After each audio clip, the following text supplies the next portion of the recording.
Hey friends, what's up? Thanks for joining today for this AMA. If you're not on Reddit as much as I am, AMA stands for Ask Me Anything.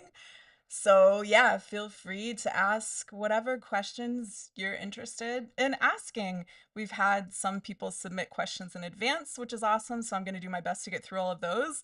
And if you're here live and you want to ask something about like literally anything that you're interested in discussing here, but the topics that likely includes are going to be cryptocurrency broadly. Maybe you're interested in like trading strategies generally, what my thoughts are on the market right now. If you don't know me, I should introduce myself. I'm Rachel. I'm the founder of Seeds. Seeds is a new kind of economic ecosystem that allows giving people to build wealth because you help others. So when you make a gift to help someone in need through Seeds, you receive an equal value or greater in Seeds, cryptocurrency, and thanks. So that means it doesn't cost you anything monetarily. And then if and when Seeds go up in market value, it gives you this potentiality to build wealth because you were kind to somebody else. And I really believe that an economic system that is structured in that way is better in many senses than the old economic system that we've been trapped in all our lives, specifically late stage capitalism, in which the people who get wealthy are too often building wealth because they're taking or because, they're making lots of money on the backs of workers who are making a set hourly wage. Just there's a lot of dysfunction, needless to say, in the old economic system, and Seeds is working to transcend a lot of that. Paul in the chat says, yay, likewise. Seeds, heart, heart, heart. Yay. Yeah, so I hope this is fun. I thought it would be kind of fun to do, and it seemed timely. Paul mentions in the chat that it's the Ether 10th anniversary, and the specific reason I thought I would do this now was because Ether was finally starting to really go up substantially. So whenever that happens, it's always really fun. And it seemed overdue because Ether has been suppressed more than I would have expected based on its past behavior in this market cycle. But we'll talk a little bit more about that. To start, I want to answer one of the most often questions that we get at Seeds, which is how do you LP your seeds? It used to be called staking. We now refer to it as LPing, liquidity providing, because the word stake has been like used to mean other things in the last few years, which is kind of interesting. It's something I suppose that happens in newer sectors like cryptocurrency. The definitions of things can evolve. So if you've heard me refer to staking in years past, this is what I'm talking about now, but now we call it LPing, liquidity providing.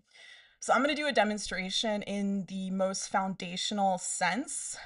It may be basic for some of you folks. Maybe you already know how to do a lot of this, and that's great if so. If you don't, that's cool too. This is for you. And I really want to stress the importance of this for your own good, I should say your own potential good. It can be very beneficial, but it's also important to say that nothing in cryptocurrency is, of course, without risk, or nothing in finance broadly is without risk. But in my personal experience, LPing Seeds has been super profitable. The story that I relay a lot is that in late 2020, I think it was September 2020, I had by that point LP'd my seeds. Most of them, was it even most? I think it was the vast majority of them I had already LP'd. It takes just a few minutes to do, and I'd done that. And I knew, that I could earn fees while doing so. I understood that if you don't LP your cryptocurrency, it's kind of like hiding cash under your mattress. So you might as well, put it somewhere so that it can generate you passive income instead of just hiding it, right? And that's effectively what LPing is for those of us who hold cryptocurrency.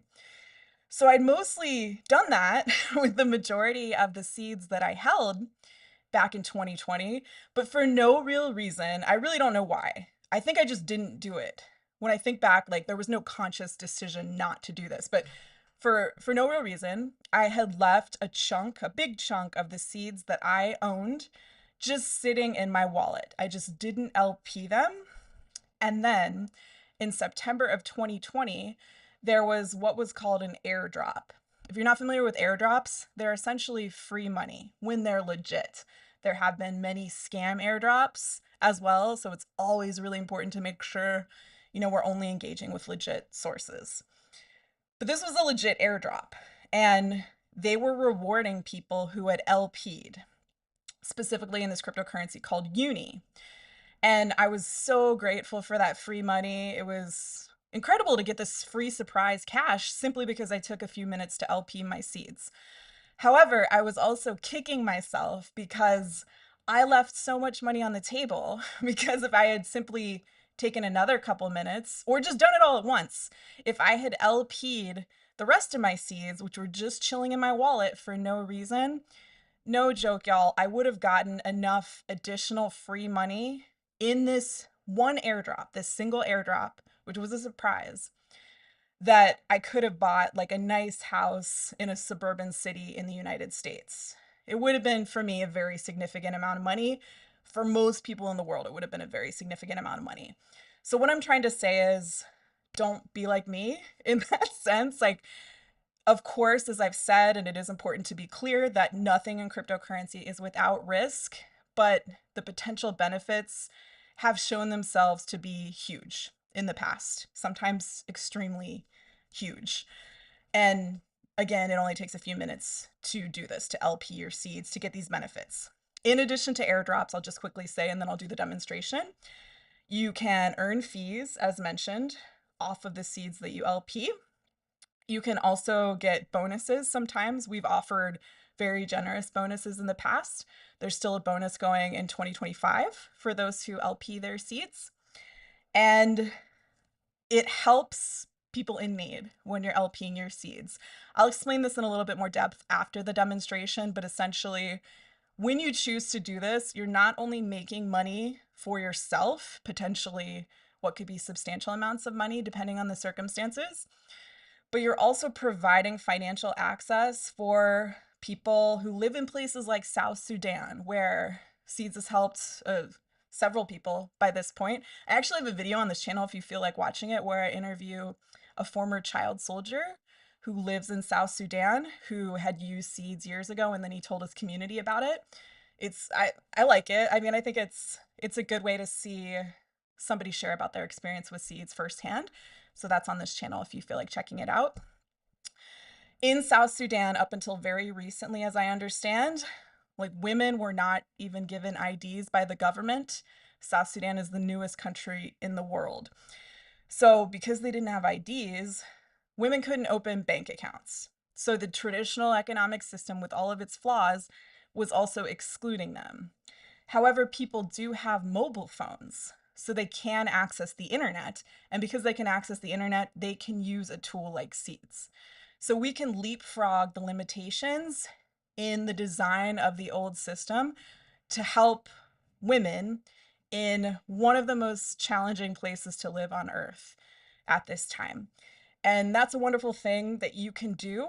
I just got to chill describing that. If you just take a few minutes to LP your seeds, it's so important. It's how our community is able to do what we do to help people in need. And again, as I said, it can be and often is a win-win-win. It's benefiting you, it's benefiting the overall Seeds ecosystem, and it's benefiting sometimes some of the most vulnerable people around. So yeah, I hope that makes clear how important this is. It's such a good thing to do in my experience and in my perspective, and factually, I think hopefully I'll demonstrate that well enough as well. Okay, so let's actually do a quick demonstration of like the foundationally most basic way to LP your seeds.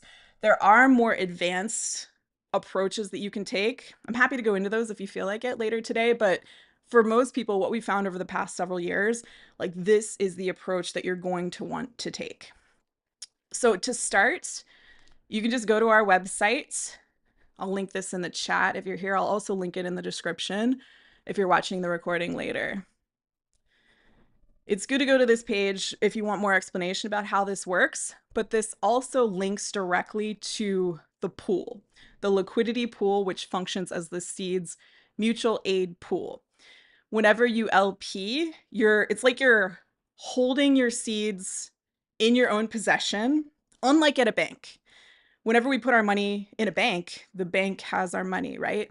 If the bank goes under, they lose our money. How much of this should I try to explain right now? Essentially, one of the beauties of decentralized design, like what we're about to show you here, is that it can create ways so that we can retain custody of our money while simultaneously using it to make more money. If you've heard about failures in the cryptocurrency sector, which you almost certainly have if you're listening to this webcast today, virtually every failure in the cryptocurrency sector has been a failure of centralization. The same reason that banks during the Great Depression crashed. Whenever we're using decentralized tools like the ones I'm about to show you, you keep custody of your funds, and that is a huge protection. It's a really exciting innovation, in my opinion. Nobody could figure out how to do this until the platform I'm about to show you came out in 2018, and it opened up all kinds of new possibilities in terms of the way that we engage with money that I think are really, really cool. Okay, so the reason I'm directing you to this page is so that you can click on the correct link to go to the correct pool. Whenever we're LPing or engaging with any decentralized website, we always want to be sure to use the correct site to make sure we're not being misled, taken to a fake site. So I always bookmark the sites that I use frequently to make sure I'm going back to the correct place. So if you're going there from the Seeds website, the correct Seeds website, I should clarify, make sure that you bookmark the Seeds site too if you're going to do this, seedsgives.com. Then you know you're going to the correct pool. So here I am on this page. I'm going to create a new position. To do that, you really just need two things. You need an equal amount of seeds in value. So say $100 worth of seeds and $100 worth of ether. We're going to do a simple one-to-one allocation because that's, as I said, that's what we found seems to be what people want to do most often. So I'm going to search for seeds here. If you can't immediately find seeds in this pull down menu, you can always search for seeds by what's called the contract address. So seeds is already here in this pull down menu. If you're not sure what the contract address is, you can also find that on our website. Okay, so you can just copy paste it and look for seeds. Y'all are internet savvy. I'm sure you understand how to find something on a site and copy paste it. So here we go. We have a pair that I've selected. So I'm going to continue. It talks about the fee tier here. That's what we want, the 0.3% fee tier. And we're going to continue. Now I'm going to show you how to connect your wallet. That's important to do. You can see up here on the right, it says connect, right? I'm going to click on connect. I'm going to be using the Base wallet. It used to be called the Coinbase Wallet Self-Custody Tool. Another example of names changing. Very recently, they started calling it Base. So even on the site, you can see here that it's still being called the Coinbase Wallet. Let me make sure you can see that. Can you actually see that? Let me move myself over here. Okay. Yeah, so in this pull down, it's still called Coinbase Wallet. I'm going to click on that. I typically use this mobile app, but there are other tools that you can use as well, other wallet tools. So I'm going to go into the app, sign in.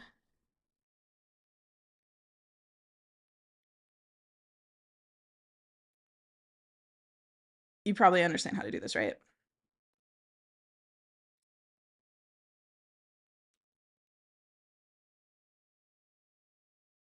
Okay, so I clicked on the QR code within my wallet. I'm gonna scan it now.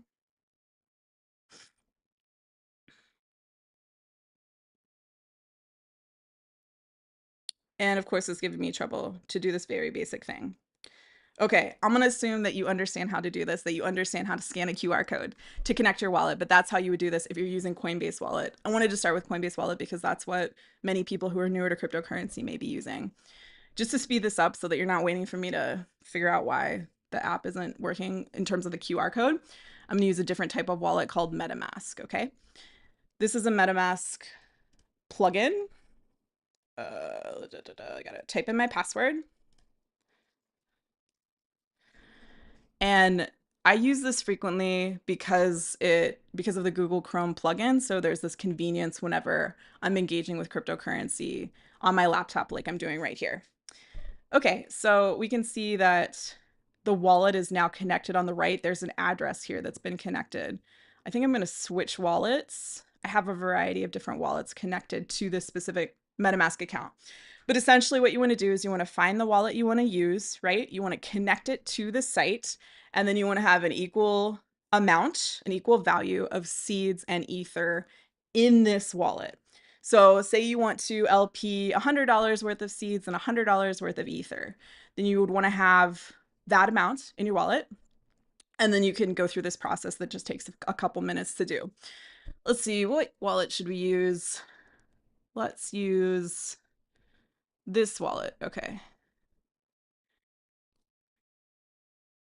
And it should change the address on the side. So I'm going to disconnect here, connect MetaMask. And now it's connecting the wallet that I want to use. All right, the wallet's connected, cool. So if we go into this wallet, we can copy paste the address up here on the clipboard. Okay, so this can take a little more time if you don't already have funds that you're trading on a centralized platform. But what you can do is just buy Ether, and you can then send it to this wallet, and you can buy seeds from this wallet. That could be the simplest way to do this. So I'm going to move like $200 worth of Ether from this platform here. This might look a little intense if you're not used to trading, but there are other sort of more user-friendly sites that you can use, like Coinbase, for example, to just buy $200 worth of Ether or whatever it is you'd like to do. I already have some Ether here, so I'm just going to send it. So I'm going to transfer it to the wallet address that I just copy-pasted. I'm going to click on Send Crypto.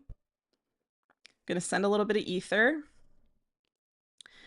I have to select the address, copy paste it. You always want to make sure you're copy and pasting addresses so that there's no room for human error in that regard. And then, yeah, this is annoying because I don't think it's gonna let me. It'd be nice if it would just automatically show me what $200 worth of Ether is, but it won't because it's not, the UX here is bad. So I'm just gonna have to kind of guess.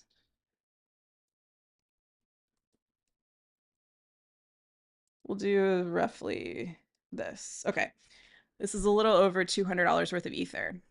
And I'm now sending it to the wallet that I've connected to the Uniswap platform. To verify.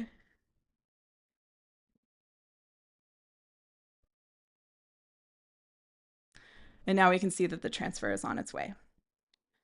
Just make sure you can see all of that. Cool. And yeah, again, if you have any questions, feel free to just ask and I'll make sure to address them to the best of my ability. So now we're waiting for this transfer to hit. We can view the details. I don't want to show that because it doesn't show the address. But if you're entirely new to the space, we can always look up a transaction on what's called a block explorer. I don't want to make this sound too complex, but what I'm trying to say is that there is a website that you can always use, anyone with an internet connection can use, to look up your wallet address to see if a transaction is coming. So we'll go to that right now. Etherscan is the go-to for Ethereum. If I copy paste the same wallet address, we can see like if there is a transaction coming. And it's not showing up here yet. Shows that I haven't used this wallet in a long time though, almost a year. That's interesting to me. So we're waiting for that transfer to hit.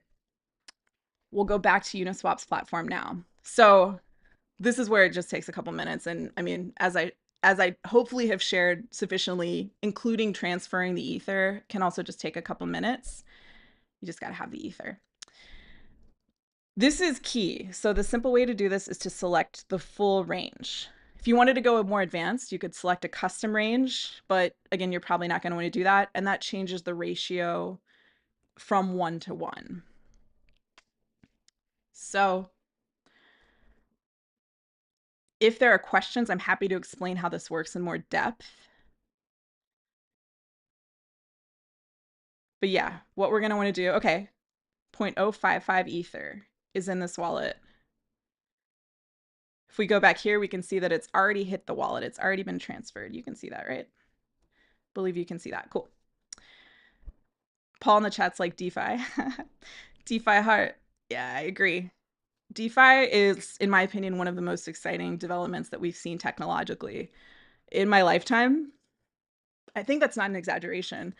All the hype about AI now is like, AI isn't even real. This is what's more exciting because it can help people in more practical ways, I think.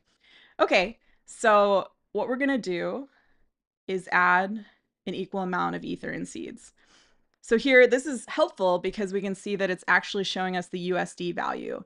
So this isn't precisely one-to-one, but it's pretty close. $51 worth of ether, almost $51 worth of seeds that I can add from this account.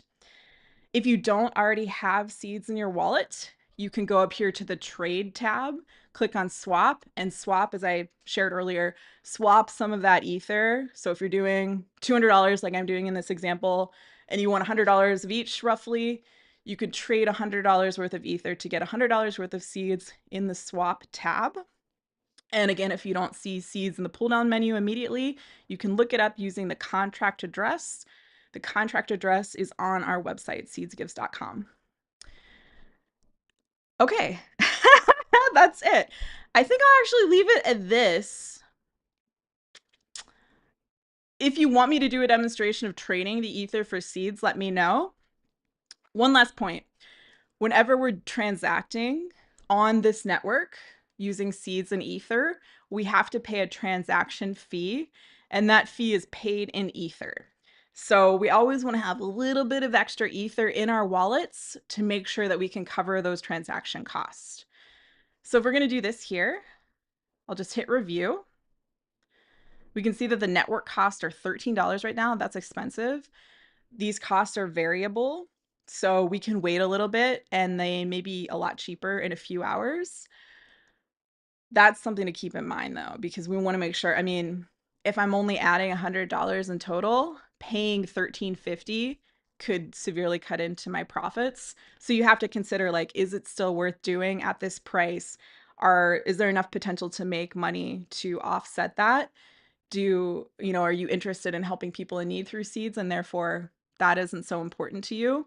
If you're adding a larger amount, then $13.50 could be a small percentage of that, so you don't care. And look at this, the network cost just changed to $12.88, so it just dropped a little bit. So then you would hit create, and then it will ask you to confirm the transaction within your wallet. I'm gonna hit confirm,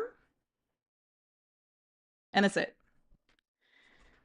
And you can view this position at any time on Uniswap's platform. You can see how it's performing. You can see what it's doing. You can also remove it at any time. And yeah, so hopefully that seems fairly straightforward. I'm trying to explain a little bit of the nuance as we're going through. But at the end of the day, it's just adding seeds, adding ether in the full range. You've created a position.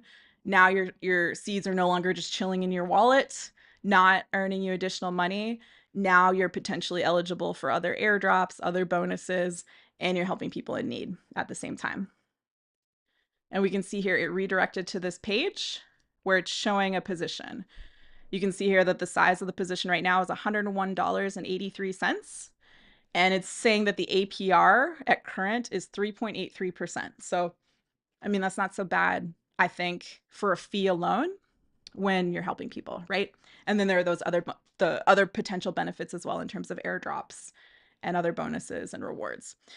To be clear, the uni huge airdrop that I was talking about in late 2020 that I partially missed out on because I didn't LP my seeds, that might be, I mean, I think that's the biggest airdrop that's ever happened. It was like a huge deal.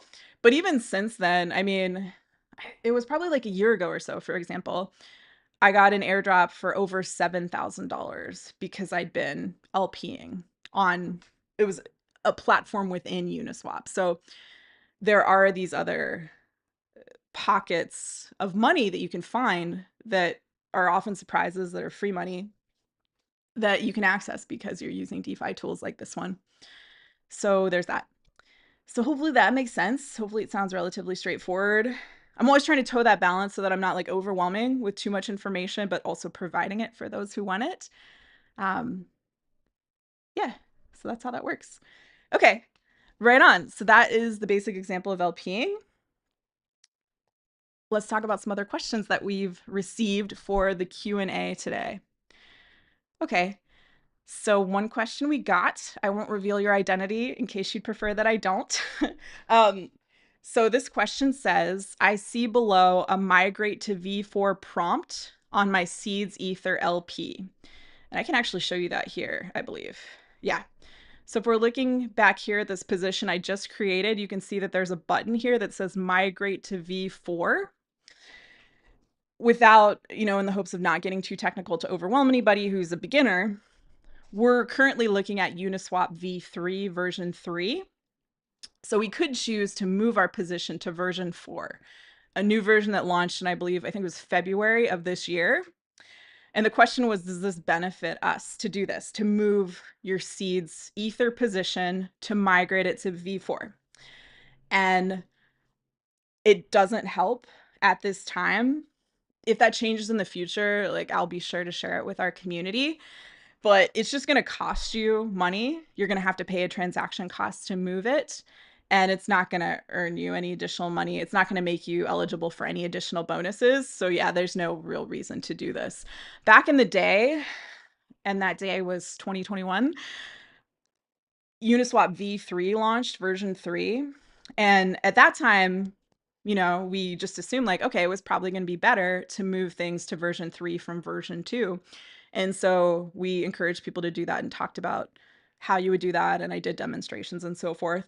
And it actually didn't really help anybody. And it was also damaging to seeds as well. The reason was that version 2 was it was all one-to-one. On version 2 of Uniswap, you were always adding $100 of seeds with $100 of Ether. When version 3 launched, they added functionality that allowed you to choose a custom range, like I talked about earlier here. So this is like a more advanced thing. We go back here. And custom ranges are really cool if you're an advanced trader because it means that you can choose where you're adding your liquidity. LP stands for liquidity provider. So we're providing liquidity. We're providing this capital so that traders can execute trades on the market. And so with Uniswap v3, you could choose that custom range, and then the math gets a lot more complex. You're no longer adding $100 of seeds and $100 of Ether to create a position. You can add 100% of one cryptocurrency and 100% of the other, or whatever. But the thing about that is when you're in a custom range, it can go out of range. And when the trade goes out of range, you're no longer earning any fees on that position.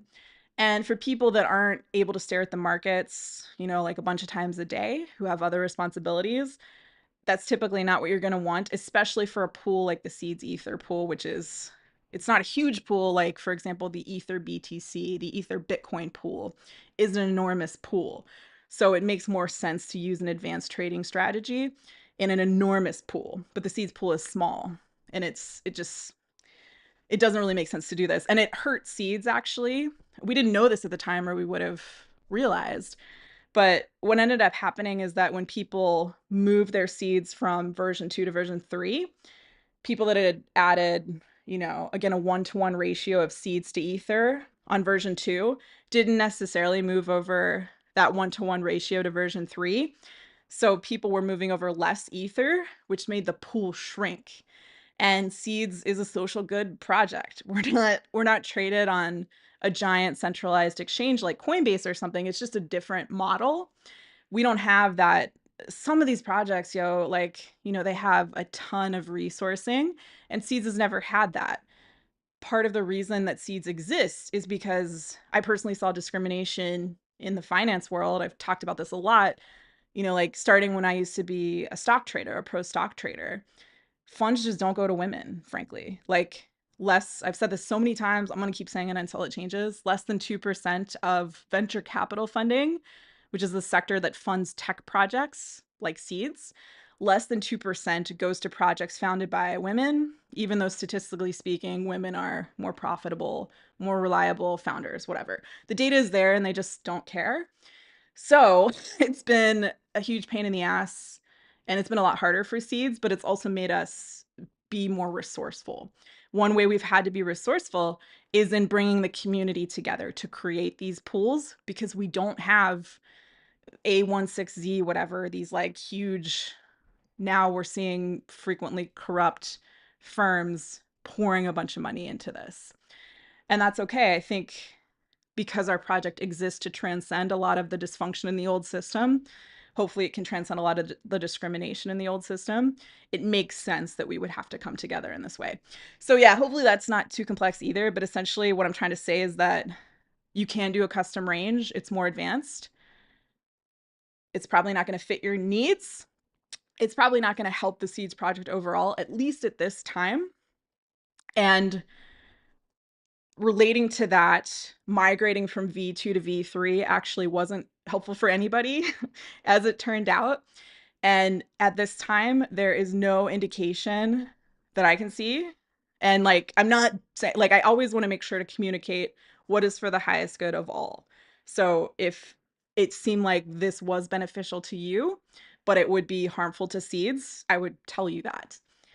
We're not really engaging in that type of dynamic ever, though. Like, it doesn't ever seem like there is much that's happening where I need to talk about something that is beneficial to the individual at the detriment of seeds.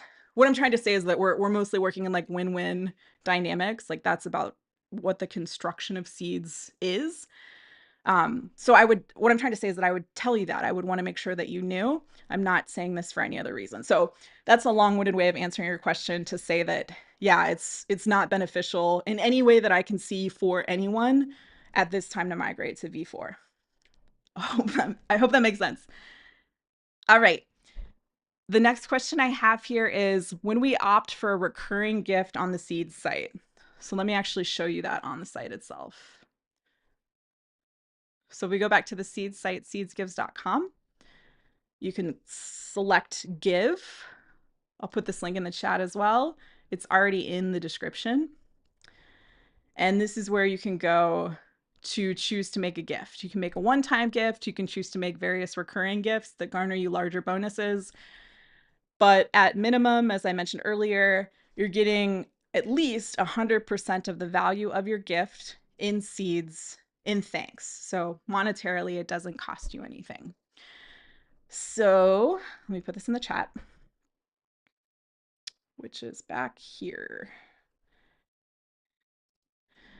Paul says in the chat, makes sense. I was hoping if V4 offered less gas fees like Unichain. Interesting. No, they wouldn't, to my knowledge. There isn't any way. That's a good question though, Paul. I'll double check to be absolutely certain. But because it's all on the mainnet, it's all on the Ethereum mainnet, I don't believe that they've introduced functionality specifically on V4 that makes gas fees any cheaper. But I'll make absolutely certain, and I'll let you know in the Discord. Okay.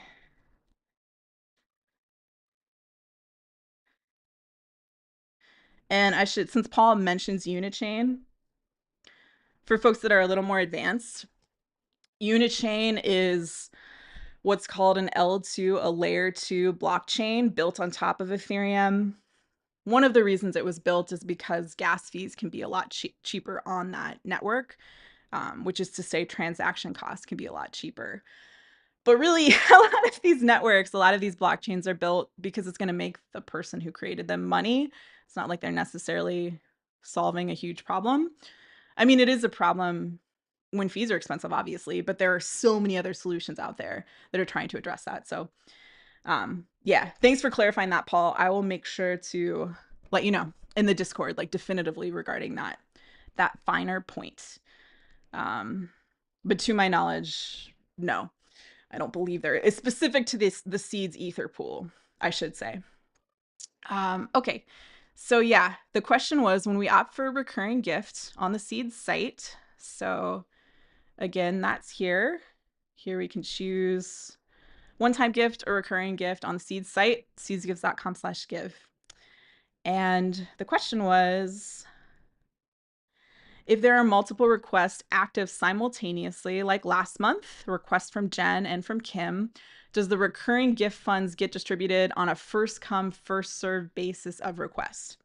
So, first of all, there are, I don't know the number off the top of my head, but there are thousands of requests in, excuse me, the Seeds ecosystem at this time. Thousands of different requests for help that have been made by people who have redeemed a seed to ask for help from our community. We only feature one request for help on the site at a time. We talk about this in the FAQ if you feel like reading about it there. The thinking that led us to that is that we found that, I think this is a function of capitalism to a degree. Like, people would often kind of consume needs. They would think like, oh, this need sounds more important than this other need. They would sort of create this hierarchy. And we didn't want to perpetuate that because we found that it can, first of all, discourage people from asking for help, especially women. I've seen so many women in particular struggle to ask for help and then sort of disqualify their needs, or because they have internalized this idea that something they need is less important than something somebody else needs. So our attempt to address that problem was to feature a single need at a time. That, of course, doesn't mean that certain needs aren't more urgent.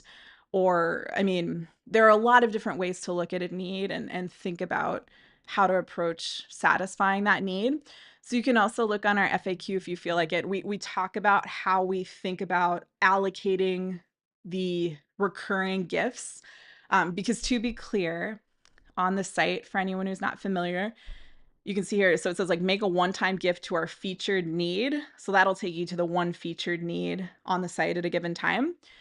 But you can make a recurring gift to our general fund. So yeah, in the FAQ, we talk about how we think through allocating funds made to, allocating gifts made to the recurring fund, to the general fund, recurring gifts made to the general fund. Yeah, so we try to take a human approach. I mean, you could automate a lot of that, especially in this time where ideas surrounding AI and automation are such a point of conversation. But we really try to take a human approach. We're engaging with the people who make requests for help directly. We're talking to them and have some insight. I mean, it's like the reason that nonprofits still exist, right? Nonprofits are typically engaging with the communities that they're serving directly. And so Seeds does that as well.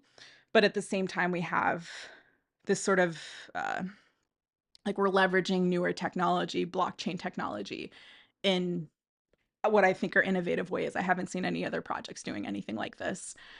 So that's the thinking there. So yeah, in answer to that question, there are many, many requests in the system at current, but there's a single featured request on the site at a time. If we learn more, if we learn that that really isn't a good approach, we will change it, right? Like, anytime we learn something new, we will change an approach that we're taking if we find that the information that we've learned is indicating that we should do something else. Yeah, so check out the FAQ if you want to see more about how the funds are distributed. I could talk through it if you want, but I think it's explained fairly thoroughly in the FAQ. And that is just, the link for that is seedsgives.com/FAQ. The next part of this question was, what happens when there are no live requests? Does the fund stay in some form of fiat reserve/stablecoin? This is a good, so okay, to start with the first part. So again, like I said, there are literally thousands of live requests in the system, but we should better clarify the second part in our FAQ. So I'll make sure to do that. Thank you for bringing up this point. And the answer is that so like a lot of nonprofits, and to be clear, Seeds, I think of Seeds as like transcending this for-profit, nonprofit binary that is only necessary because the old legacy system makes it such that giving can't exist. We only have to have nonprofits because late stage capitalism is dictated by this idea that we only act in self-interest. And we know that's not true. So many people want to give all the time. So many people live their lives in giving ways, but we don't have an economic system. The old economic system does not support that type of behavior. So they had to create this whole other thing, nonprofit entities.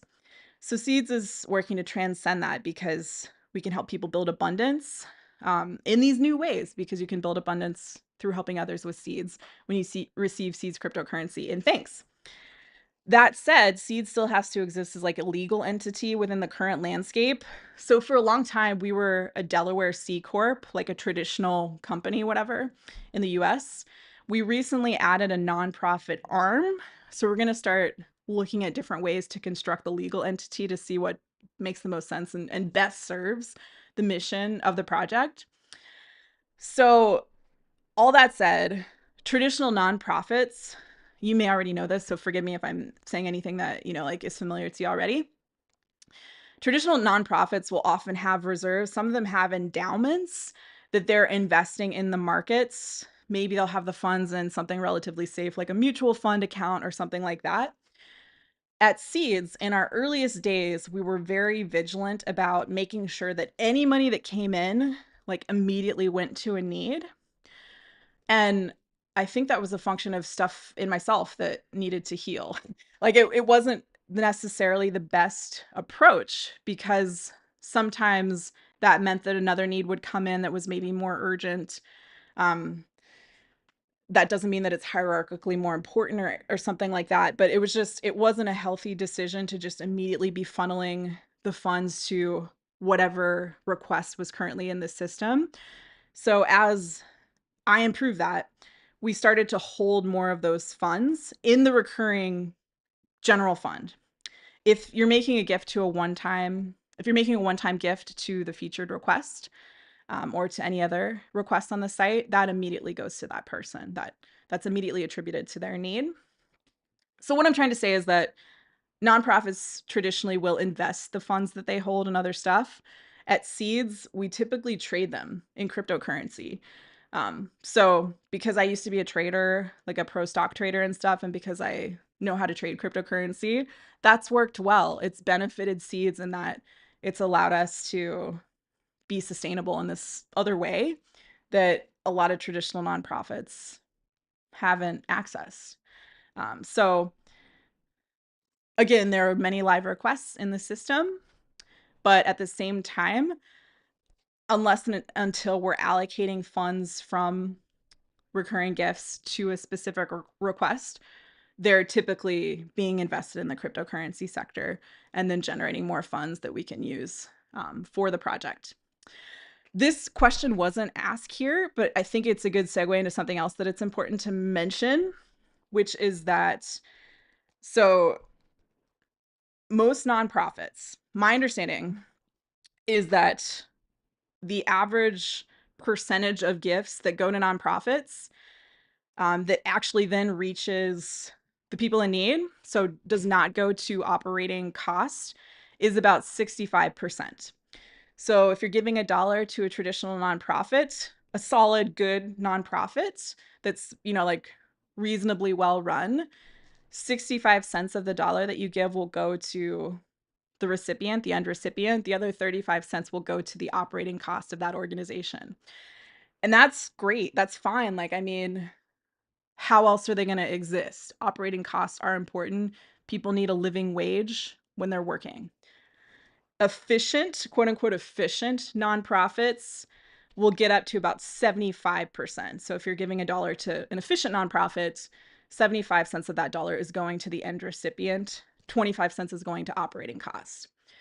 At Seeds, since our inception, since we introduced this model, and we iterated at the beginning, Seeds was doing different stuff in the very beginning. Cryptocurrency was still very young when we started. Seeds make sure that 100% of the gifts that come through our ecosystem go to folks in need.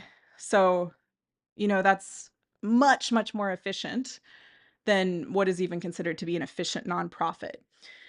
We do that in part because we've been able to make money on funds that come in through cryptocurrency trading, even when the market has taken a downturn. So I've considered, especially in like the last year and a half, when I personally had financial difficulties, because at other points when things were more challenging for seeds and seeds couldn't raise venture capital in that discriminatory environment and whatever, I put in my personal money to keep seeds going. And we also have a course called How to Build Abundance in Cryptocurrency, which you might be aware of, you might have taken in the past, where I share what I've learned as a trader to help people understand how to navigate the market. And that course has also sustained seeds. The course is $2,500, but you get $2,500 worth of seeds when you pay that. And therefore, it's monetarily of no cost to you. And then you have these seeds. So, yeah, that's another part of the model that has allowed us to ensure that 100% of the gifts that come through the seeds ecosystem go to people in need.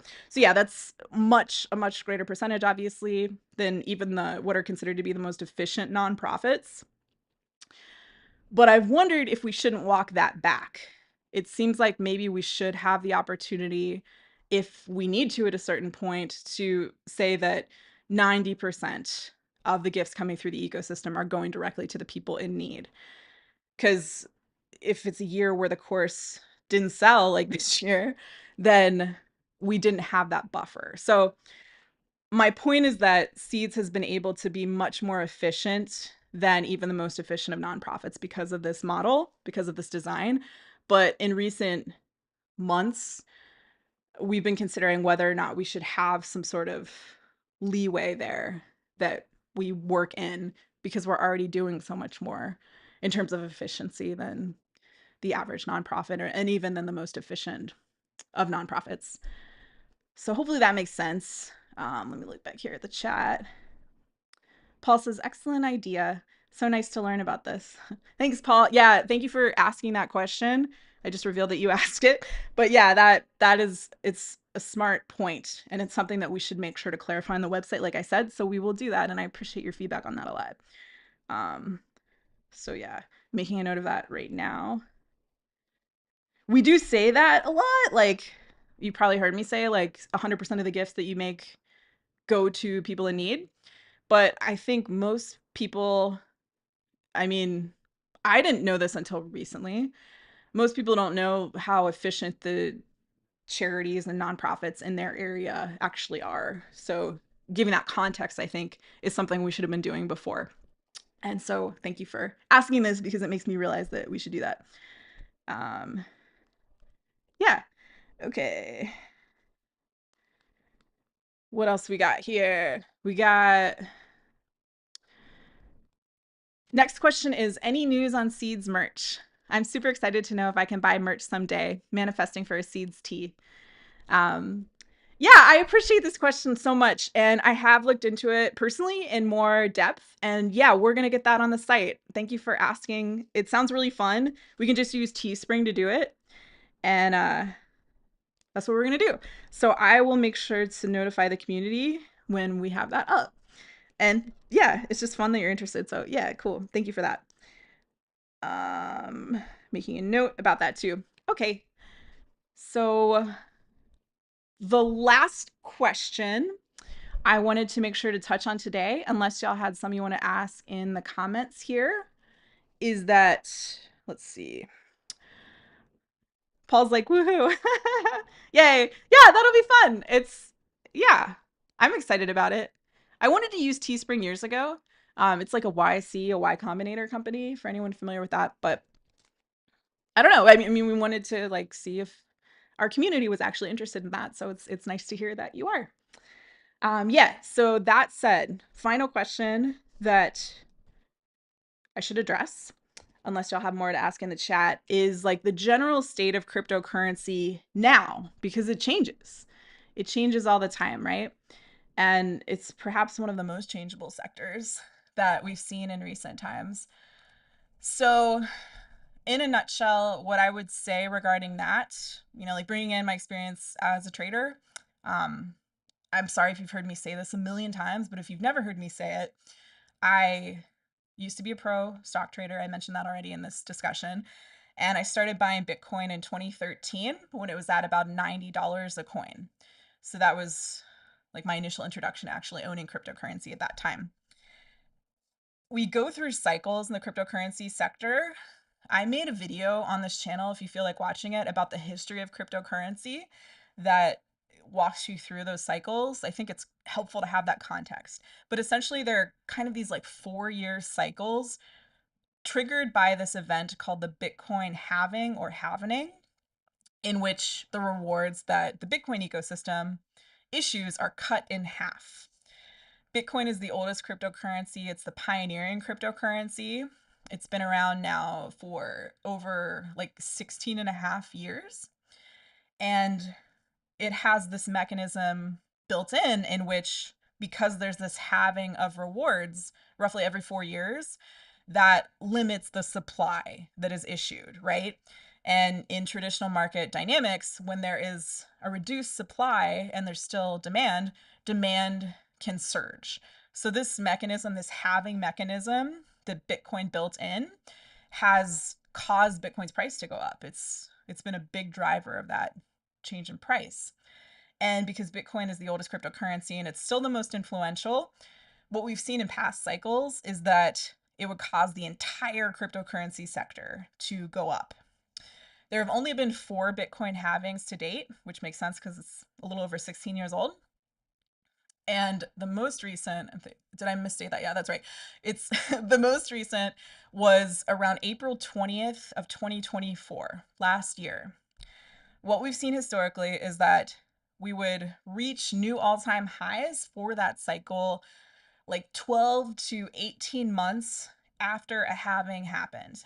So we're right in that time frame right now for this cycle. However, there is something very different this time around that was not present in previous cycles. What is different is that it's sort of like, I guess, like two things that work together. They're sort of integrated with one another. Bitcoin issued, I shouldn't phrase it that way, what's called a Bitcoin ETF, an exchange traded fund. So like a Bitcoin stock, something that trades on the traditional stock market in the US, which is based in Bitcoin's value. That was introduced, it was first introduced in January of 2024. So this was a huge deal because it meant that people who, like were investors who had money in the stock market and were familiar with trading the stock market, even, like casually, who maybe had been scared of cryptocurrency or reluctant to use it for whatever reason, now they had this familiar vehicle, a stock, that would allow them to get some exposure to Bitcoin's price. So that meant that, as ever, if there is a way for more investors to get involved, it's going to drive the price of a thing up. So we started to see Bitcoin breaking all-time highs. I think it was at the end of January of 2024, and it sort of defied the way things had moved in previous cycles. So things are different now. And then the other prong on this two-pronged fork, we'll say, the other thing that is related to the Bitcoin ETF that makes things different this cycle, is that there's been a lot of institutional investment in Bitcoin specifically. By institutional investment, I mean hedge funds, private equity, organizations like BlackRock in the US. Goldman Sachs has a lot of Bitcoin as well, I believe. So these traditional, very rich institutions, some of which are doing awful things to the economy. I mean, private equity is buying up homes. They do things like buy like plumbing companies, and then it's private equity, whatever, is a mess. And the people behind it get very rich by extracting as much as they can out of it. They're not creating value, they're extracting value. And it's a very bad thing, I think, for a lot of people. Seeds is working to transcend that type of extraction by making it possible for people to build wealth through giving, as I've said, to make a bigger pie for all instead of extracting. All that said, those types of institutions, these traditional institutionals, have been buying Bitcoin. That's keeping the price up. Bitcoin is so much more stable now than it ever used to be, y'all. Like, when I say that I started buying it in 2013, right? And it was about $90 a coin when I started buying it. At that time, it in like 5 months, it had dropped from its previous all-time highs, or then its all-time highs of like $263 a coin. Now it's $117,000 a coin. We can look at the price right here. Yeah, it's $117,000 a coin USD right now, US dollars. Anyway, so when I started buying it at $90 a coin, it was at roughly a third of the price that it had just been at 5 months before. It doesn't look like we're going to see fluctuations of anywhere near that magnitude in Bitcoin anymore. It's just like these institutionals, along with other vehicles like the Bitcoin ETF and then other traditional market forms of Bitcoin have been introduced in other markets around the world as well. In Europe and Hong Kong, other parts of the world are also creating traditional stock market vehicles for Bitcoin, whether they're called ETFs or something else. So it's just like way more stable. And what's then been interesting to me this cycle is that Ether, Paul mentioned in the chat that it's Ether's 10-year anniversary. It is the second largest cryptocurrency by market capitalization, which means that if you take the total value of every Ether out there, it's the second highest value behind the market capitalization of Bitcoin.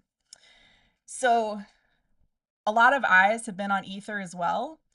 Ether is interesting to me in that it allows for these network effects because it was created to make it easy for software developers to build on top of the network. Bitcoin was not created with that express intent. So the Ethereum network was to address that issue. And therefore, there are these network effects because so many projects have been built on top of Ethereum that are therefore invested in its success. So I've thought for a long time that it kind of naturally makes sense that with all of these network effects, that at some point, it sounds maybe crazy to say a little bit right now, because Ether is $3,762 a coin, and Bitcoin is $117,000 a coin, but Bitcoin is also 6.5 years older than Ether, that Ether could potentially overtake Bitcoin in value sometime in the future. We'll see. In any case, it looks like there is still a tremendous amount of upside for Ether, in my opinion, and like I'm not alone in thinking that. Something I've been talking about, like we're doing a course right now, which some of y'all have been a part of. We're doing the 2025 version of the How to Build Abundance in Cryptocurrency course. And something I've talked a lot about is how it surprised me that Ether is this suppressed, because Ether's all-time highs are nearly $5,000 a coin. Bitcoin's all-time highs are like $123,000 or so. So Bitcoin, percentage-wise, is very close to its all-time highs right now. And it's just been hanging out at this level. Like it looks like, according to this graph, that it hit its all-time highs on the 15th of July, 15 days ago. And that high was $123,230.79. Ether is still well off its all-time high of nearly $5,000 a coin. And before this cycle, before the Bitcoin ETF was introduced in January of 2024, which was technically, that was technically the last cycle. Yeah. Ether and Bitcoin used to really move together. Like if Bitcoin was breaking all-time highs, so was Ether, so were a bunch of other cryptocurrencies. And there's been this kind of uncoupling in that Bitcoin sort of moves in a much more stable way, independent of other cryptocurrencies. So what I'm trying to say with all of this is that that's different. That's a different thing in recent times. It's something to be aware of. And it's left me very convinced that there is, just a tremendous amount of upside in Ether, even more so perhaps than I thought before. And I've been trying to buy up as much as I can. There are, as a last thought in terms of like current market conditions, without again trying to get too overly complex in like an hour-long thing, Ether's idea, the Ethereum idea to create a network that made it easy for people, relatively easy for people who know software design, who are software engineers, to build on top of the network, is that a lot of other projects copied that. If you've heard of Solana, it's an Ethereum copycat. It's probably the best known of those right now. There have been a bunch though, but Solana has like won the marketing war, I guess. With that said, I often ask myself, and have asked myself over the years, like, does it still seem like Ethereum is doing the best job of this? Is Ethereum still the go-to for this purpose. And I really think it is. I think it's one. I mean, Solana itself had a lot of security issues. It's very centralized. I don't trust Solana. I've very rarely traded anything using Solana. Trump's coin was built on Solana, which feels like it's not a coincidence. So I still think it's Ether. And we're not seeing as much hype surrounding meme coins, with the exception of Trump's meme coin this cycle. If you're not familiar with what a meme coin is, essentially people can just make, because you can relatively easily make a cryptocurrency on these networks. There have been meme coins that used a meme for marketing purposes. Dogecoin is the most famous, and they could get hyped. I don't want to go too much longer. It's already an hour in, but just to share. So, like, I knew one of the Dogecoin founders a little bit. I hung out with him socially a few times in San Francisco, like 10 years ago, more than 10 years ago. He was like this socialist from Australia, and it was a joke. It was a joke coin that he created very early in like 2013, I want to say. And yeah, it was never meant to be overtaken by like Elon Musk, and its value changed, and what it meant changed. And because Musk was hyping Dogecoin so much in like 2021 on Twitter, when it was still Twitter, it created this idea. It made it seem like a bunch of other scammy, worse coins could do a similar thing and just use some meme and then like make some quick cash on that. But yeah, from what I'm seeing now, it doesn't look like that's happening nearly so much anymore. Earlier on in this cycle, we saw a couple like pseudo celebrities talking about launching coins. Iggy Azalea was one, Caitlyn Jenner, I think, was another. I'm not really seeing that now. So I'm wondering if there's just been this kind of like legitimizing effect where just like meme coins aren't so much of a thing, and sort of like real projects, whatever, are becoming better understood for like the value that they have. And then as a last note relating to this, Seeds is so different from anything else out there that I've seen. It really is. Um, and it's about transcending a lot of these mechanisms. Again, it's about helping kind people build wealth because they helped. And Seeds, because we've been under resourced compared to other projects, that I would say that that's the largest part of the reason. It's not the exclusive reason. We're still an undiscovered project in a lot of ways. So I've been doing this for a long time, and I do it because I believe in it. And I believe that there is this potential at scale for Seeds to get a lot of us out of the trap of the old system. Imagine a world where you no longer have to work a job that you hate, because you can just use Seeds to ask for help and then do the things that you're meant to do. You can have the space to heal your shit if you have to do that. You can work on creative projects if that's what you want to do. You can rest if that's what you want to do, if that's what your body is telling you you need to do, because the old system just does not leave space for that. At least in the country where I live. I mean, it's better in some European countries, but by definition, late stage capitalism wants you to be productive all the time. Communism is a different sort of thing. I think I'll talk about that in another video sometime. But I'd say the mechanisms are similar in that I have this idea about like unhealthy masculine energies, which exist in everybody. I have a ton of them myself. They drive a lot of these systems. So they want us to be productive. They want us to hustle. They want us to like strive and whatever. And it's imbalanced, and it's no longer sustaining. So Seeds exists over here with this intentionality surrounding having a healthy balance of healthy masculine and feminine energies, which again it's like different from gender. It's energies, it's yin and yang. So I think we're coming to a point where something like Seeds, and I haven't found anything else that's like Seeds, is going to be uplifted because humanity is shifting toward that healthier balance. So we can look at these graphs and it's fun. And like, I used to be a trader, it used to be my job, and I liked trading and I was good at it. And I still enjoy doing it. I really do. But this is so sort of like two-dimensional. And I think what Seeds is working to do has more dimensions. And it's going to be fun to see what happens in the next several years. in that space relating to how seeds can reach people and be received. I'm biased, obviously, because I'm the seeds founder, but I founded it because that's what I believe. You know what I'm saying? So let's see if there are any other questions here in the chat. Paul says, should we also keep an eye on BTC dominance as an indicator for this cycle? I hear that once BTC dominance goes below 50%, it's a warning sign. Paul, do you mean like a warning sign for like the sector? Like that would mean there would be a downturn? Sahil's here. What's up? Oh, it's nice to see you. Hi. Welcome. Paul says seeds. Paul says truly seeds is the best. That's so nice. Thank you, Paul. Paul, if you're still here, let me know. There's probably a lag. Let me know if you mean the BTC dominance going below 50% is a warning sign. I'll try to speak to what I think I understand about your question so far. So there's people have talked about this event called the flippening for like many years. It's supposed to be the moment where, okay, Paul's clarifying his what he asked here. He says, yes, indicator for the cycle ending. Okay.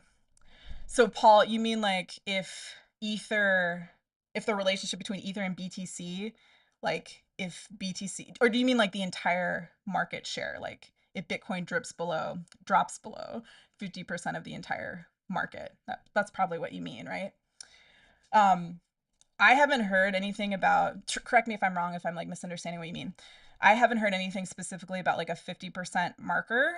But I would say entire market. Yeah, okay. Okay, so what Paul's asking, to restate this in a way that hopefully is clear to anyone watching the recording, is that Paul is saying that he has heard that if the entire market drops below a situation in which 50% of it is Bitcoin alone, that's a negative indicator, that can mean that the entire sector is downturning. I personally have not heard of that specific indicator. I'd be interested to know like where they're even coming up with that number. But I would say in terms of overall health, it's weird actually. It's weird and lopsided. I shouldn't say it's weird. It's a function of an immature sector, of a young sector, that the oldest cryptocurrency is still so dominant. It shows, I would say, and I've thought this for a long, I thought they would have gotten better by now. In my view, it shows a sort of lack of sophistication regarding the nuances amongst different cryptocurrencies. So, what I think that means for us as traders, just like straight traders who are seeing if we can make profits, is that there is opportunity. I think that means that Bitcoin, I wouldn't say Bitcoin is overvalued, but I would say that everything else is undervalued, that everything else that is of good enough quality as a project.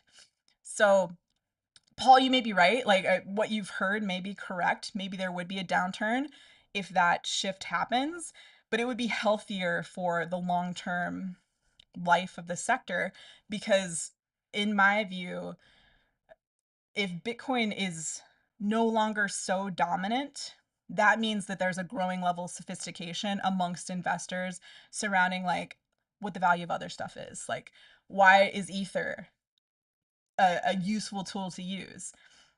People will know what that is and will like demonstrate that they know that through purchasing it. So yeah, I would say that that's a healthy sign overall and a sign of growing sophistication and maturation in the sector.